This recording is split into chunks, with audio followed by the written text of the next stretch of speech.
Bonjour à tous.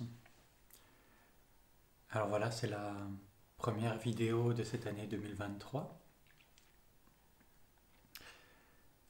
Nous avons effectué le passage donc à l'occasion du stage de réveillon, qui était voilà, une magnifique occasion de traverser ce point de bascule à travers des processus de récapitulation, de guérison des mémoires, et puis également de retour à la présence, hein, euh, parce que finalement la manière dont on aborde souvent le passage d'une année à l'autre, c'est celle d'une orientation de l'attention du passé vers le futur. Mais du point de vue de l'esprit, ma perception du futur est toujours colorée par le passé. Mes attendus, mes, mes résolutions pour l'année suivante, finalement, sont ancrées dans des représentations et des frustrations du passé. Et donc, le processus de guérison ne va pas forcément consister à travailler sur le passé pour changer le futur, en tout cas pas directement, pas du point de vue de la volonté en tout cas, mais plutôt d'aller rencontrer les traces dans le présent du passé pour pouvoir rester dans ce présent, dans cette éternité, et me libérer des emprises de ce que j'appelle le passé ou le futur, qui ne sont que des formes mentales dans le présent. Ma représentation du passé apparaît dans le présent, ma représentation du futur m'apparaît dans le présent. Donc passé et futur sont toujours dans l'instant. Et ce qu'on travaille quand on aborde les blessures du passé, en réalité, ce sont des aspects de mon expérience au présent avec lesquels je suis en difficulté. Les traumatismes sont en quelque sorte des zones énergétiques de mon expérience ici maintenant, que ce soit des jugements, que ce soit des zones émotionnelles, que ce soit des sensations corporelles, ne sont que des zones figées dans le présent, des zones qui ne sont plus accueillies dans le mouvement vivant de l'esprit. Voilà. Donc finalement, ce séminaire que je reconduirai, que nous reconduirons, en tout cas je l'espère, ces prochaines années, a été vraiment une occasion de revenir sur ces zones, sur ces traces qui n'étaient pas voilà, habitées pour les renouveler, comme un passage dans la fontaine de jouvence qui ne nous rajeunit que parce que nous lâchons le passé.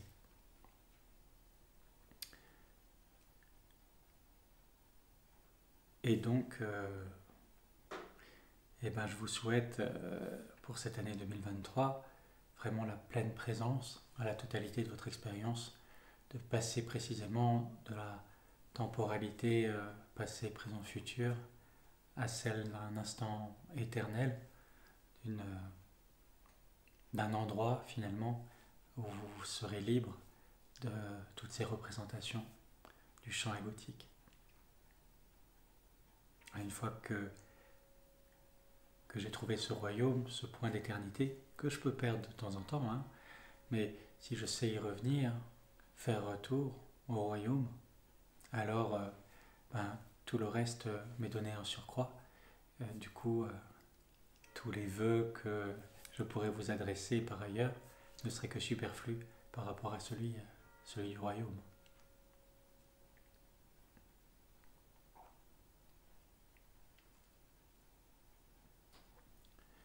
Alors pour cette première vidéo de l'année, j'avais envie de vous parler des notions de désir profond et de désir relatif, de désir essentiel et de désirs secondaires. Il m'est arrivé à plusieurs reprises dans des vidéos de décrire ce retour au soi, ce retour à ma nature essentielle, comme une intégration de tous les désirs en une forme de désir essentiel ou de désir absolu, du désir de soi. Un instant où je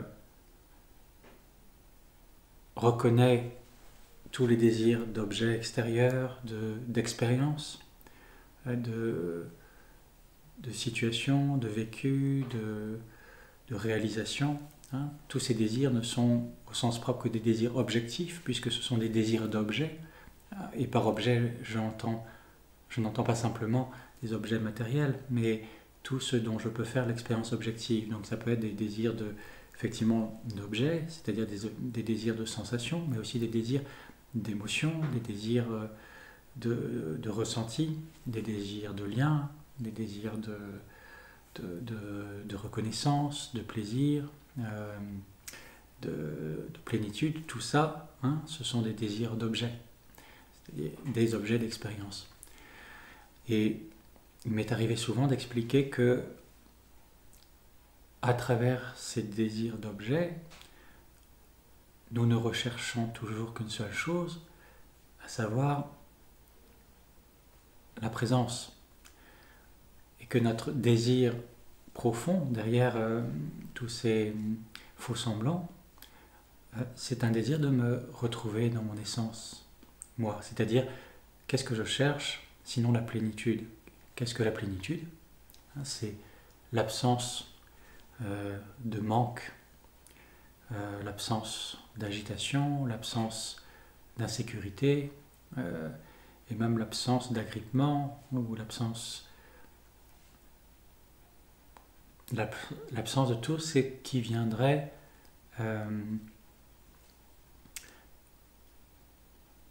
atténuer l'intensité essentielle de mon expérience d'être.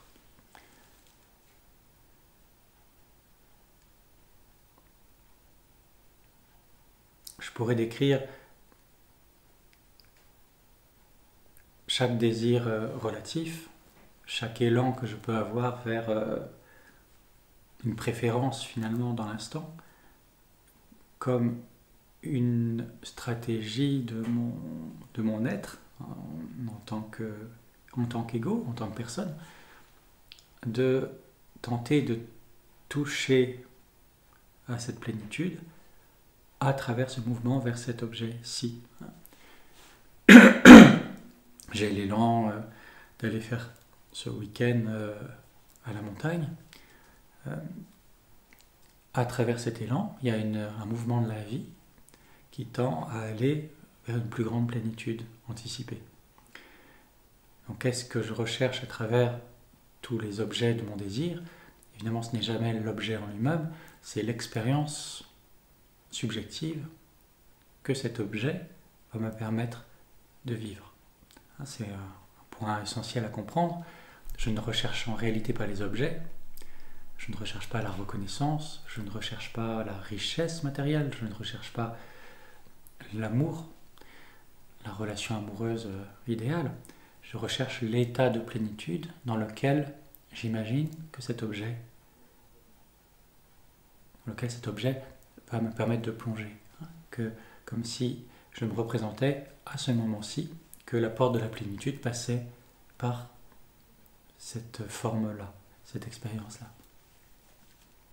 C'est en ce sens qu'on peut dire que tous les désirs d'objets ne sont que des émanations secondes du désir profond qui est celui de la plénitude.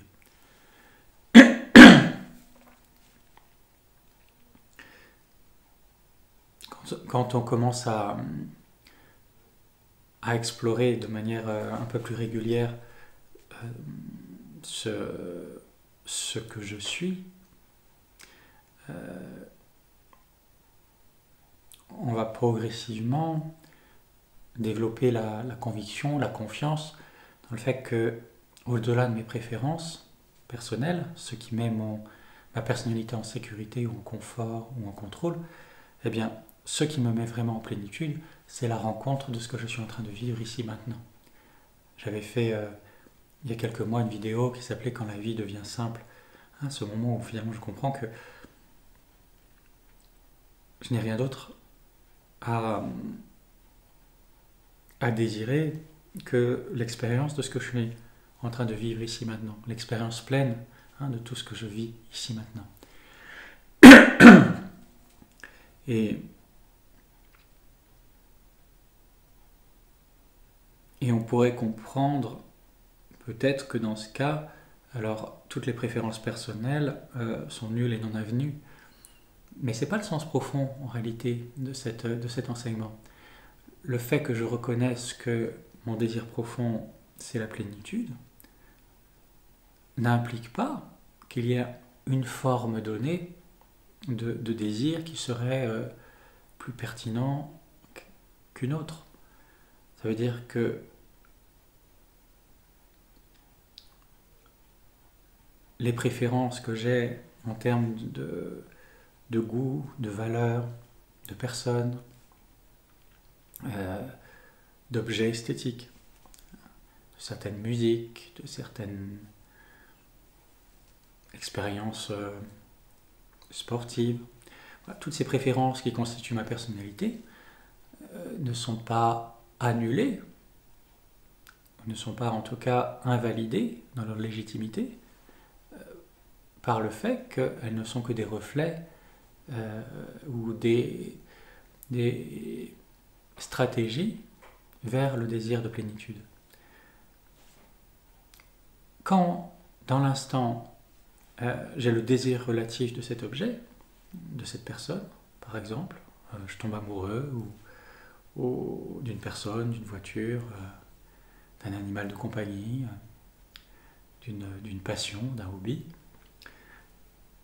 eh bien, cette passion, c'est exactement ce qui est là maintenant. Ça veut dire que la manière dont la vie divine se manifeste dans le monde en cet instant, c'est sous la forme de cette préférence relative. Donc, il y a coexistence, conjonction entre le désir absolu et le désir relatif, en réalité en chaque instant.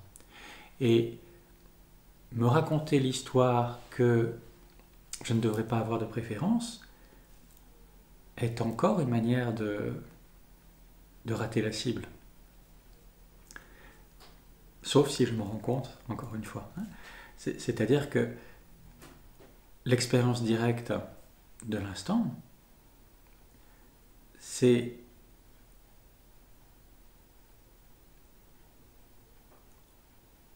cette qualité particulière de ma relation à l'objet qui est là, émotion, sensation, perception, image mentale, élan du désir ou de peur. Voilà. C'est cette qualité particulière qui me fait dire oui complètement à l'expérience, c'est-à-dire fusionner avec l'expérience. Le seul moment où je peux dire un grand oui à ce qui est, c'est quand je reconnais que moi et l'expérience ne faisons qu'un. C'est le sens du yabium dans la figuration tantrique. Le masculin, la pure conscience, rencontre l'objet, Shakti, l'énergie, et dans l'union du sujet et de l'objet, dans la reconnaissance que le sujet et l'objet ne font plus qu'un, dans l'acte amoureux symbolique, il y a l'amour et il y a le grand oui. Donc, reconnaître que le mouvement de l'instant qui m'anime, que ce soit une addiction à quelque chose qui me paraît même vibratoirement peu élevé ou moralement inadéquate ou selon mon imaginaire spirituel comme étant plus haut ou plus bas qu'autre chose, que ce soit une expérience agréable ou désagréable, que ce soit une expérience de désir ou de peur, peu importe, quand je vois que ce qui est là, c'est exactement ceci, et que c'est la manière dont le divin, dont l'être, dont l'unité se met au monde dans l'instant, c'est la vérité intense de la vie en cet instant, eh bien, il n'y a rien d'autre à chercher. Le seul endroit qui m'éloigne de ce centre, c'est la partie qui pourrait être identifiée à la croyance qu'il y aurait quelque chose d'autre à chercher, et donc qu'une part de ma présence se retirerait de l'instant pour investir uniquement la pensée, ce serait mieux si, ou je voudrais tellement être ailleurs. Et souvent, en fait, cette pensée va nous contracter, va nous faire quitter l'ensemble de l'expérience qui est ici présente. Même si, à une autre échelle, cette pensée est aussi une manifestation de la vie divine. Donc, c'est toujours comme une récursion à l'infini, comme s'il s'agissait à chaque instant où je constate qu'il y a une forme de contraction ou de plénitude juste relative dans mon expérience ici maintenant, cela signifie juste qu'il y a un espace plus grand à ouvrir, et en particulier une zone de refus d'une partie de l'expérience ici maintenant qui me coupe d'une partie de cette plénitude, d'une partie de cet espace de sécurité profonde qu'on pourrait décrire aussi comme le désir total de ce qui est là maintenant.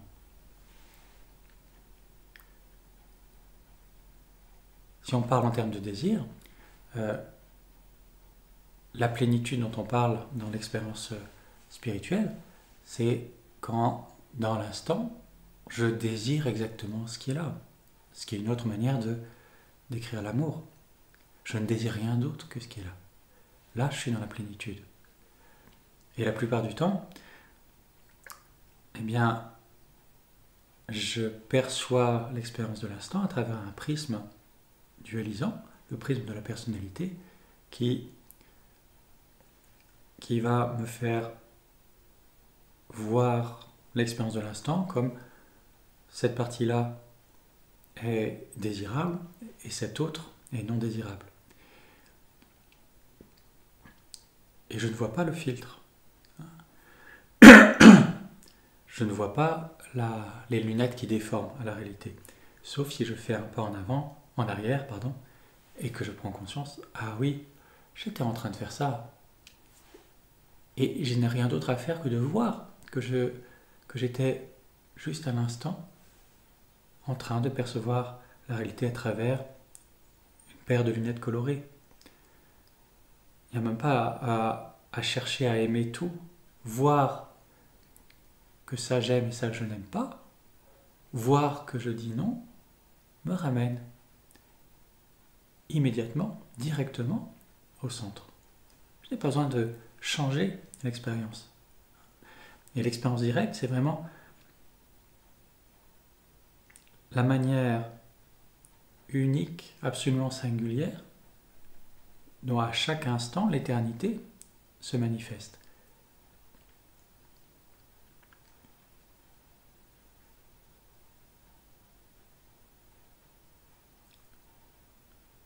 C'est direct parce que dans ce grand oui, il n'y a plus de filtre.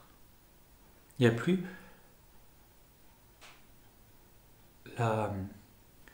le voile de la dualité qui me fait valoriser de manière différente tel ou tel aspect de ce que je suis en train de vivre. Voilà. Donc, quand on parle de désir absolu et de désir relatif, on pourrait dire que cette grille de lecture elle-même appartient au plan relatif. Puisque sur le plan de l'absolu, désir relatif et désir absolu sont inséparables. Ils sont même complètement confondus. Ce que la personnalité appelle désir relatif ou désir absolu, c'est la personnalité qui est déjà en train de faire la différence entre quelque chose qui serait direct et quelque chose qui serait indirect. Donc, tant que je fais la différence entre ce qui serait relatif et ce qui serait absolu, je suis pris dans une perspective limitée. Dans ces instants où cette perspective se dissout, où j'ai l'expérience directe de l'instant, il n'y a que l'absolu, ou que le relatif, peu importe, on peut l'appeler immanence ou transcendance, à ce niveau-là, les deux sont fusionnés. Ça veut dire que la vie, effectivement, est simple. Je n'ai rien à changer dans mes désirs et mes mouvements naturels. Naturellement, si d'instant en instant, je suis mon désir relatif, mon désir personnel, eh bien,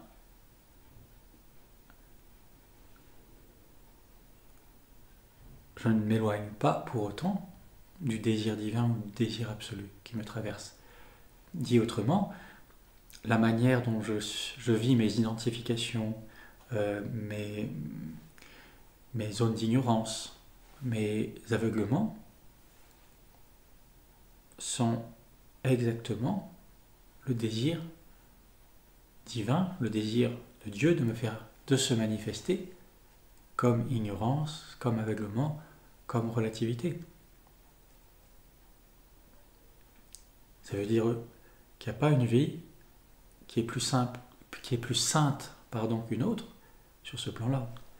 C'est le profane qui va diviser, ou le regard identifié qui va diviser le monde entre des expériences sacrées et des expériences profanes. Mais quand je suis dans cet endroit libre de toute perspective, c'est-à-dire qui voit toutes les perspectives sans être identifié à l'une d'elles, à cet endroit-là, ce lieu que Louis Lavelle, le philosophe et métaphysicien français, appelait le lieu de la sainteté, dans ce lieu-là, le saint ne voit plus que de la sainteté. Et c'est la définition aussi qu'on pourrait donner de l'éveil. Quand je suis dans ce lieu d'éveil, évidemment il n'y a pas de personne éveillée, il y a un éveil qui est là, et dans ce temps d'éveil, eh bien, tout est vu comme manifestation de l'éveil. Et dans ce lieu-là, il n'y a plus de non-éveillé, d'éveil, de faute ou d'erreur. Le symptôme du regard éveillé, c'est qu'il n'y a plus aucun problème nulle part. Le symptôme du royaume, c'est que tout appartient au royaume, que ce royaume est un, qu'il n'y a plus de rupture ou de séparation. Mais ça n'implique pas que la manifestation à l'extérieur soit sans conflit, sans tension, sans même violence. S'il y a violence, c'est toujours à travers une perspective particulière qu'elle est perçue. Ce qui apparaît violent pour quelqu'un apparaîtra comme normal ou neutre selon une autre perspective.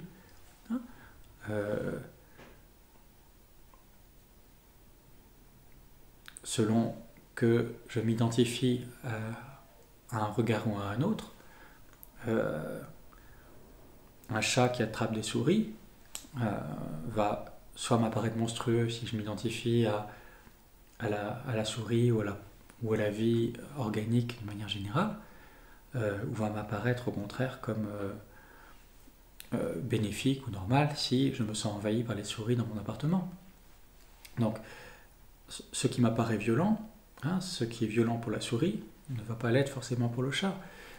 C'est des choses assez évidentes que je vous dis, j'en suis désolé, mais c'est cette représentation qu'il y a de la violence ou des conflits quelque part, c'est une perspective, puisque du point de vue du cosmos ou de la nature, il y a des manifestations d'énergie, des changements d'état des corps, les atomes s'agencent, créent des molécules, créent des organismes, ces organismes interagissent, les formes naissent, se développent et se dissolvent, mais tout ça est neutre hors d'un point de vue particulier d'humain ou de vivant. Et évidemment, c'est pas entendable tout le temps quand on est face à une situation qui en tant qu'humain est juste insupportable de violence et nous révolte profondément. Eh ben, il n'y a rien d'autre à faire que de vivre cette violence et cette tristesse ou cette rage face à un agresseur ou à une personnalité perverse qui fait du mal. Et évidemment que la colère ou la tristesse sont légitimes aussi. Ce qu'enseigne cette perspective surplombante, c'est l'absolue légitimité de toute manifestation. Il n'y a rien d'illégitime. Il n'y a rien qui ne soit la manifestation du divin. Tout est manifestation de cette danse gratuite et innocente de l'énergie qui se manifeste selon ma perspective d'être humain, tantôt comme la paix, tantôt comme la guerre, tantôt comme la douceur, tantôt comme la violence. Et quand je fais l'expérience subjective de la violence, en cet instant, l'expérience directe de la violence, c'est de rencontrer la tristesse qui est là, la colère qui est là, peut-être l'impuissance ou le désespoir qui est là. Et voir que cette violence, cette rage, cette tristesse, cette impuissance que je ressens n'est ni à l'intérieur ni à l'extérieur de moi. Je deviens juste en cet instant une ouverture à ce qui est là. Et j'inclus. Et si à un endroit, j'ai la croyance qu'il y a un chemin vers ce qu'on pourrait appeler une forme de paisibilité ou de plénitude, ce chemin, c'est ma croyance, c'est peut-être mon expérience jusqu'ici, qu'elle a le plus de chances de se produire par ce processus d'inclusivité et d'ouverture. M'ouvrir à ce que je vis ici maintenant est probablement le chemin le plus direct vers un apaisement intérieur comme extérieur. Mais tant que je fuis certains aspects de l'expérience, je vais avoir tendance à avoir des réactions de défense qui vont être perçues par autrui ou par l'environnement, potentiellement, s'il n'est pas lui-même dans une ouverture, comme des réactions d'agression. Et la défense va être perçue comme agression, ce qui va susciter une autre réaction de défense qui va à son tour engendrer une perception d'agression, et ainsi de suite. Et c'est le début de la guerre et de la séparation.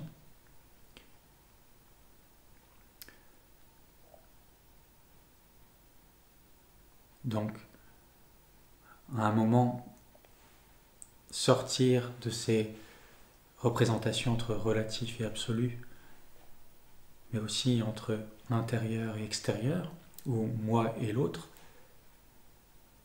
c'est la perspective de